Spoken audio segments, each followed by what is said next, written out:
Sean Hook's Newsmaker Saturday starts now. Thanks for joining us on Newsmaker Saturday. Congressman Andy Biggs will be up in the next segment of the program to talk about the January 6th riots and what, if any, role he may have played in this, or, as some have said, pouring gas on the fire. We're going to talk to him about this extensively. But first, we're going to start with Omicron, the variant of COVID that has exploded not only in the U.S. but around the world. Nobody has been spared. And even the countries that have been the models of testing and vaccinations, England, Israel, they haven't been able to slow this thing down. Here in Arizona, 15,000 new cases on Friday. But perhaps cases aren't the best metric for all of this. Cases just tells you maybe some of who's infected because a lot of people are testing at home. Maybe the bigger question is, if this Omicron is not as deadly, not as serious maybe, perhaps we are nearing the end of this thing, at least the crisis, the health crisis. To talk about that is the former state health director, Will Humble. I think at this point in the past 2 years, the most frequent guest on Newsmaker Saturday. Will, good to see you again. Thanks, John. Okay, are we at the beginning of the end? No, I think so. This variant of the virus is incredibly contagious, as everybody knows by now. I bet you all the viewers out there know at least somebody, or probably a few people, with the virus right now. It's super contagious, and those persons that have chosen not to get vaccinated are getting immunized by the virus as we speak. So it's really building the immunity within the population. The way I look at it is what's happening right now is we're compressing what would have been 6 months of Delta infections into about 6 to 8 weeks of Omicron infections. And so we're going to see, like you just said, there's 15,000 cases Friday. I think next week we're going to start to see 20, 25,000 a day cases. That doesn't mean that it's going to translate into an absolute catastrophe in the hospitals. What it means is that we're going to get a lot of breakthrough cases. And as you mentioned, we could just thank our lucky stars that this Omicron variant is less severe, at least for adults, than the Delta version. Because if we had had Omicron with as contagious as it is, just as lethal as Delta, it would have been an absolute train wreck. We're just lucky that this version of the virus was slightly, actually a fair piece, less deadly, at least for adults. We can't say that for kids. Okay, Will, why is it, in an epidemiological sense, why is it that a weaker strain of the virus becomes the dominant strain? Well, the reason it's the dominant strain is because it's more contagious, not because it's weaker. We're just fortunate that it's weaker. But there is a principle of natural selection involved here, which, success for a virus is replicating itself. It's reproduction. And so if you can become more contagious over time, you're going to be a more successful virus. Also, you don't want to kill your host, because if you kill your host, you're not going to be able to replicate as much. And so there's evolutionary pressure towards a more contagious, less lethal virus. That doesn't mean it always happens that way, but that appears to me what happened in this case. Okay, let's look at hospitalizations, because we've had a lot of concern about that. We're going to go to the DHS website. This is as of Friday, and I want to take a look at a couple of things here. First of all, this is a section here, I hope this doesn't do this to me, of COVID cases. That's the section, and it's interesting. When you start looking at it and breaking it down, it's only about a third of all hospitalizations, even less than a third, are COVID cases, Will. Right. And now, if you look back in January of 2021, it was up to 68% of ICU and general ward hospitalizations. What does that tell us? What does now that we're tell at us? about it tells us what we learned from New York and the UK and even South Africa before that. Remember, we talked right at the beginning of December before. We didn't know how lethal this was going to be. We knew it was going to be super contagious. And what we're observing here is that, we've got an enormous number of cases. It is translating into new hospitalizations, but because it's less lethal, it's head-to-head going to create fewer hospitalizations from Delta. Also, remember, a lot of these cases that we're seeing these days are breakthrough cases. So persons with a mild case that are not going to result in a hospitalization. Got it. So okay. But remember, there's a lot of people that still can't get their non-emergency procedures, heart valves, prostate cancer surgery, knee replacements, all that kind of stuff. I get it. Okay, now I'm going to go to the top line here. This is the light gray, okay? The light gray at the very top of the screen. This is inpatient bed availability. If you look at that going back to July of last year, it's pretty much stayed the same. Well, the headroom in our hospitals has been roughly somewhere between 10%, 6%, occasionally 5%. We're up to 6 or 7% here on Friday.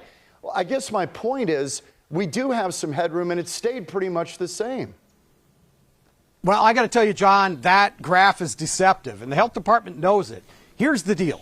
There's a lot of people that aren't captured in that graph, and who they are people who come to the emergency department, and there's no room upstairs in the general ward floors, so they get put on what's called ED holds, or emergency room holds. So there's a bunch of people that are essentially inpatient in the hospital that aren't being counted because they're stuck in the emergency department. And so when you see something like 96, 98%, it's really more like 110, 115% because of all these ED holds. So it's the way they're presenting the data and the data they're not capturing on those ED holds. Okay, yeah, that's important. All right. Will, are the vaccines it appears now are not going to prevent you from getting COVID? You can still get it, and you can still pass it, by the way, right? Right. Yep, that's correct. Okay, fair enough.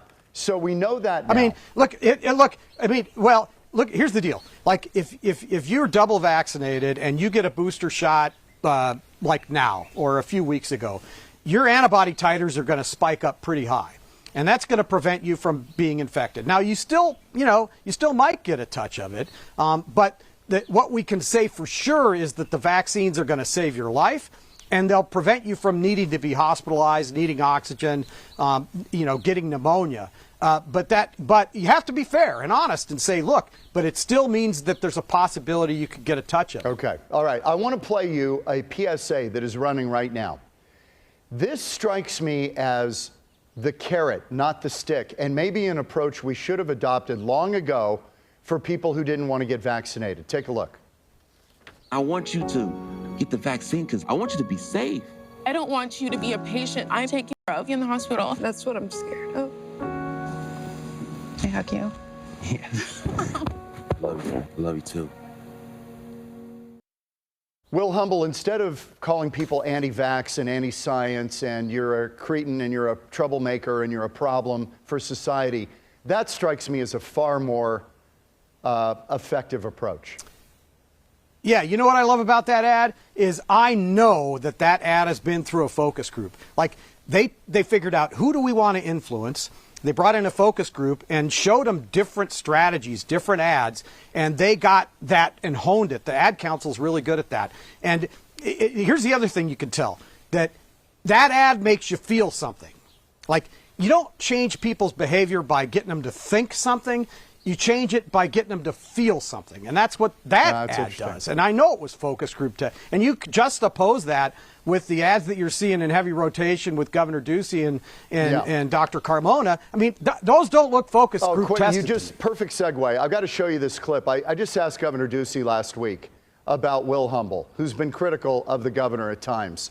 And this is what the governor said. I want you to react. He said that you should require that state and university employees get vaccinated, impose a statewide indoor mask mandate for public places, and require proof of vaccination to go to bars, restaurants, and nightclubs. I take it you don't agree. Will Humble should live in another state other than Arizona. I listen to medical doctors. I've been fortunate enough to have a medical doctor, an infectious disease epidemiologist who's led my Department of Health Services. That's in Dr. Kara Christ. And we're not going to be following any of that guidance. That sounds much more to me like New York City or Oregon or Washington State. Okay, reaction. We've only got a few seconds. Well, I'm here to stay, John. I'm not going anywhere. Will Humble, former state health director, director of Arizona Public Health. Thank you, Will. We appreciate it. All right, take care. Okay, right, stay healthy.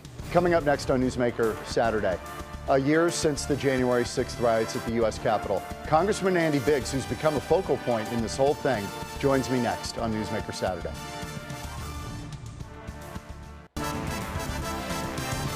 Welcome back on Newsmaker Saturday. We are, of course, at the one-year anniversary of the January 6th riot at the U.S. Capitol. And some of the Arizona congressmen are linked forever with this event because Arizona was one of the states that was kind of in play when everybody was reviewing which states were close enough to swing the election. So January 6th became very tied to Arizona and some of its politicians, and one of them, whose name keeps getting linked with the events that day, is Congressman Andy Biggs, and he was kind enough to join us this week on Newsmaker Saturday. Good to see you. Your name is constantly coming up in regards to January 6th. Let me start at the beginning. What were you doing at the moment people broke into the U.S. Capitol on January 6th? Well, I don't know the exact time that they got there, but I was on the floor of the House of Representatives, either awaiting the start of our session or speaking. I was one of the first speakers of the Republicans in the debate, and I either was number one or number two, and so I would have been waiting to speak, waiting for the session to start, or speaking actually when the Capitol was breached. And that was about kind of putting a pause on the election results, right? Not certifying in the House because you wanted more time to review the results out of Arizona. Is that the long and short of it? Yeah, that's exactly right. And my goal was to raise the legal and constitutional issues that I saw, and that's what I prepared for. Is that unusual that you raised those objections? Well, it's probably unusual that I would, but it was not unusual in the House of Representatives that would happen, nor was it unusual that you might get somebody in the Senate to go along with it. But it had happened. Think back to the Bush v. Gore, or Gore v. Bush, however you want to phrase it. But that happened then. It happened when President Trump won just 4 years prior to that, in Democrats 2016. Objected in 2016 to the election results in the House. Exactly right. Yes, that's exactly right. Okay, so it's your constitutional.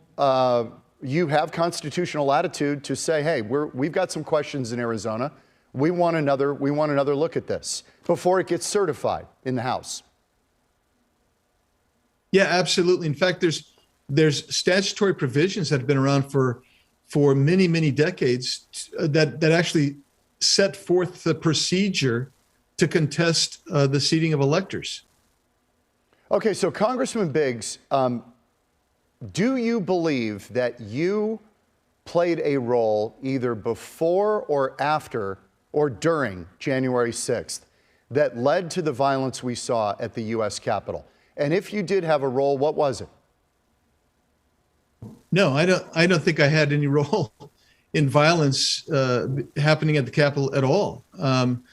We were engaged in a procedure that was we felt constitutionally authorized as well as statutorily authorized, and that's what we did. And there was violence was very disruptive and harmful to that process, quite frankly, and very disturbing to me and basically to all America. I mean, it's just the way it is.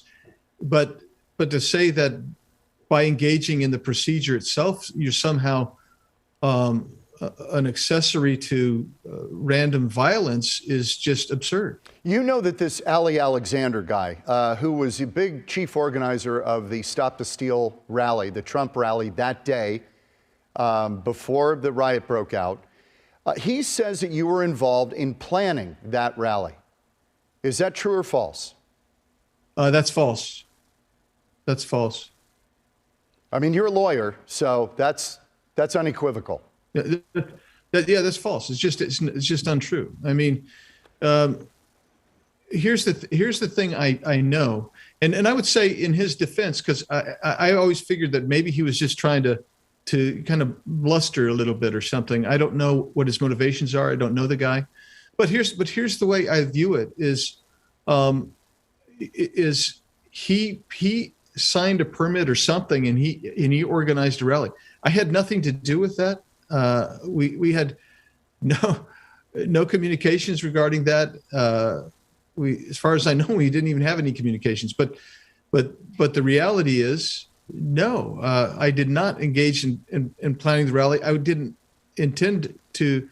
I knew there was going to be a rally. I only learned later that there were multiple rallies, but I also learned later that I had been.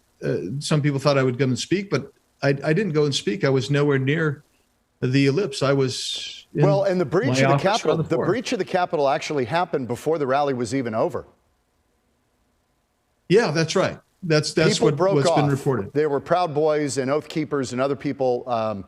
I think we could generally characterize as bad actors, clearly, because of what they did, who broke away and headed to the Capitol, I think determined to cause trouble, no doubt. Yeah, I'll just tell you, John, in one of the hearings that we had, Christopher Wray testified. He said, look, here's what happened. And he said there's three groups. He Former said the FBI first group, director. Yeah. Well, he's currently still. Yes, right. FBI director. Yeah, so Director Wray said, and I'll paraphrase because I don't have the transcript in front of me, but he said, look, there were three groups that day. He said the vast majority of these people were peaceful. He said they were rowdy and loud, but they were peaceful. And he said they were probably agitated as well, but he said they were peaceful protesters assembling and exercising their First Amendment rights. And he said then there was another group which was very, very small, and those people headed to the Capitol. And they were surrounding the Capitol, and there was a press of them. He said, but even those people were not necessarily committing any crimes, although some of them did because they committed a trespass on the Capitol grounds when they weren't supposed to be there. And he said then there was a third group that was really small, and that group of people committed crimes. They were violent, and they committed vandalism and that type of thing. To say that this is just one organic, or not even organic, but actually a planned event belies even what Christopher Wray testified to. You know, there's been semantics and words matter. Do you believe this was a insurrection, a riot, mob violence, an incursion? How would you describe it? Well, I've called it a riot. I mean, because it's not an insurrection. I mean, I'm a lawyer, and I try to look at what words mean. And this is another thing Christopher Wray testified to. He said, look, because he said he said this basically the same thing. He's a lawyer. He has to go by legal interpretation, and it was not an insurrection. And what no one's been charged with insurrection, by the way. Not a single person has been charged with insurrection. That's important to note, because if they thought they had a case, they'd charge them. No, that's exactly right. And nor we haven't found anybody who's been charged with conspiracy either, nor for even inciting a riot. I call it a riot because it looked to me like some people got out of control. They were violent and committed some criminal acts, and they were destructive, and they were attacking police, and they were attacking. And you think those people should be charged? That absolutely throw the book at them. If they were violent and attacking police and smashing stuff up at the Capitol, you should throw the book at them. Yeah, well, you should be charged for your crimes. I mean, and I don't know anybody who doesn't think that. Let me ask you about. I'm curious about this take from Peter Navarro. This is the former economic advisor to President Trump. I'm sure you're aware he's been doing interviews talking about a master plan to halt the certification of the election by exerting what he called max pressure on Vice President Mike Pence to block the Electoral College votes in key states, including Arizona. This, according to Navarro, would buy time for them to review the election in these key states that swung the election. 100 Republican members of Congress, he says, were in on it. He names Paul Gosar, and I assume you're one of the 100. Am I right? Well, first of all, I'd have to unpack what Peter's saying there. I mean, he called it the Green Bay sweep, a reference to the Lombardi Packers of the 60s, that they were going to really try to put pressure on through the rally and through what was going on at the Capitol to try to move this thing and push this idea to slow the whole thing down. Well, look, I don't know what he meant by max pressure, and I don't know what he means in on it. There were 141 Republicans in the House, and I can't remember what the number was in the Senate, that felt we should try to slow things down. We should try to decertify electors and get a better handle on what happened. I felt at the time that, and I still feel that that was the right course and to do that. I also was perfectly comfortable with the notion of rallies. I mean, and for Pete's sakes, President Trump had dozens and dozens of rallies and never had any kind of serious altercation or problem at any of those. But does that throw that entire environment? The argument is that entire environment of giving people hope that the election could be overturned somehow. I'm talking about Republicans or people who supported President Trump. Yeah. That this kind of throws gas on the fire and creates an environment that leads to exactly what happened on the 6th. No, I have a major problem with that, and here's why I have a major problem with that. President Trump held dozens of rallies. He used language that the left always says was incendiary, and yet nothing happened, right? And in the meantime, Hillary Clinton was out there, along with many of her Democrat colleagues, calling President Trump an illegitimate president. And they were going after President Trump. They did 2 impeachments about President Trump. And still you didn't have this, you didn't have whatever happened, the violence that took place on January 6th. In the meantime, though, you did have incentives to riot and violence with the BLM and Antifa riots over the 4 months prior to the election.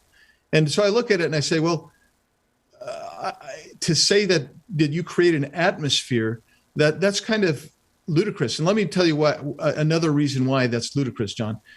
Liz Cheney, who sits on the January 6th committee, along with Benny Thompson and the others, they came out very early on when they formed the committee, and they started talking about incitement to riot. That was a crime they believed Donald Trump had committed. And they were going to go after Donald Trump for incitement to riot. Except for when you look at the language and the transcript, it's fairly consistent with everything else, and he does not incite to riot. It would be tough to prove that in a court of law. So they have changed in the last 6 weeks or so. They've swapped it out and said, well, he was inciting to disrupt a congressional proceeding. And the disruption, the problem that they're saying that the crime he committed is that he did not have a press conference soon enough telling people to leave the House of Representatives and the Congressman, Senate. Is it true or false that the president tried to mobilize National Guard before that rally? Is that true or false? I've read that now several times, that he asked for troops. My understanding, the reports I've received, is that yes, he did. He did. He asked for troops and was denied? Yes. Why? The report I have is that Speaker Pelosi and the mayor of Washington, D.C. believed that those would create bad optics. Now, John, while I tell you this, those are reports I've received, and we need corroboration. Okay. That's why I've actually written for information. Why isn't Nancy Pelosi being asked these questions? Why isn't the former sergeant at arms being asked those questions? Why isn't the former chief of the Capitol Police being asked these questions? The Inspector General of the Capitol Police has not reviewed and revealed these conclusions, but we hear these. These are reports I've received. Yeah. I would like to know the truth about them. Now, I know we're running short on time. We've got to wrap this up. One quick answer. Anything that comes out of the January 6th commission in the House, do you trust it? No, absolutely not. Congressman Andy Biggs, Arizona, thank you for spending time with us. We appreciate it. It was an ugly chapter, no matter how we slice it. Thank you, Congressman. Yes, appreciate it. We're back in a minute on Newsmaker Saturday. Thanks for spending time with us on Newsmaker Saturday. By the way, if you want to catch past episodes, take a shot of that QR code on your screen. That'll take you right to where you need to go. We'll see you next week on Newsmaker Saturday.